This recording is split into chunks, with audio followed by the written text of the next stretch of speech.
ಐಬಿಪಿಎಸ್ನಲ್ಲಿ ಭ್ರಷ್ಟಾಚಾರ ಆರೋಪ, ಕಚೇರಿಗೆ ಬೀಗ ಜಡಿದು ಪ್ರೊಟೆಸ್ಟ್. ಅಥಣಿ ಡಿಸಿಸಿ ಬ್ಯಾಂಕ್ ಉಪಾಧ್ಯಕ್ಷ ಶಾಸಕ ರಾಜು ಕಾಗೆ ತವರು ಕ್ಷೇತ್ರದಲ್ಲಿ ಬ್ಯಾಂಕ್ ವಿರುದ್ಧ ಭ್ರಷ್ಟಾಚಾರದ ಗಂಭೀರ ಆರೋಪ ಕೇಳಿಬಂದಿದೆ. ಕಂಪ್ಯೂಟರ್ ಆಪರೇಟರ್ ಹುದ್ದೆ ನೇಮಕಾತಿಯಲ್ಲಿ ಝಣಝಣ ಕಾಂಚನ ಸದ್ದು ಮಾಡಿದೆ ಎಂಬ ಆರೋಪ ಬೆನ್ನಲ್ಲಿ ಗ್ರಾಮಸ್ಥರು ಹೈ ಡ್ರಾಮಾ ಶುರು ಮಾಡಿದ್ದಾರೆ. ಬೆಳಗಾವಿ ಜಿಲ್ಲೆಯ ಅಥಣಿ ತಾಲೂಕಿನ ತಾವಂಶಿ ಗ್ರಾಮದ ಕೃಷಿ ಪತ್ತಿನ ಸಹಕಾರಿ ಸಂಘ ನಿಯಮಿತ ತಾಂಶಿ ಹಲವು ಭ್ರಷ್ಟಾಚಾರದ ಸುಳಿಯಲ್ಲಿ ಸಿಕ್ಕಿದೆ.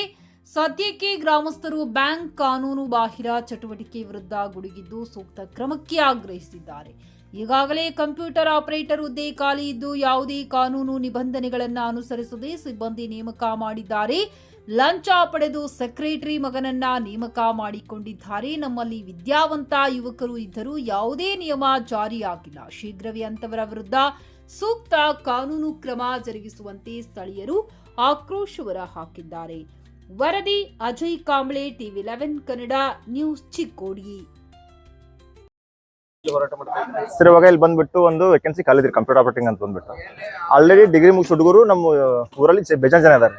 ಬಟ್ ಆಲ್ರೆಡಿ ಡಿಗ್ರಿ ಮುಗಿಸಿದ್ರು ಬಿ PUC ಹುಡುಗರು ಜಾಯ್ನಿಂಗ್ ಮಾಡ್ಕೊಂಡಿದ್ದಾರೆ. ಆಲ್ರೆಡಿ ಜಾಯ್ನಿಂಗ್ ಮಾಡಿದ್ರು ಕೂಡ ಅದು ಯಾರಿಗೂ ಗೊತ್ತಿಲ್ಲ ರೀ. ಇಲ್ಲಿ ಯಾರಿಗೂ ಅದು ಟೋಟಲಿ ಬಾಡಿ ಮೆಂಬರ್ ಮತ್ತು ಸಿಬ್ಬಂದಿಗಳು ಕೊಡಿಸಿ ಗುಪ್ತ ಶೀಟ್ ತುಂಬಲತ್ತಾರ ಸರ್. ಅದನ್ನು ಕಂಪ್ಯೂಟರ್ ಆಪರೇಟರ್ ಶೀಟ್ ರೀ.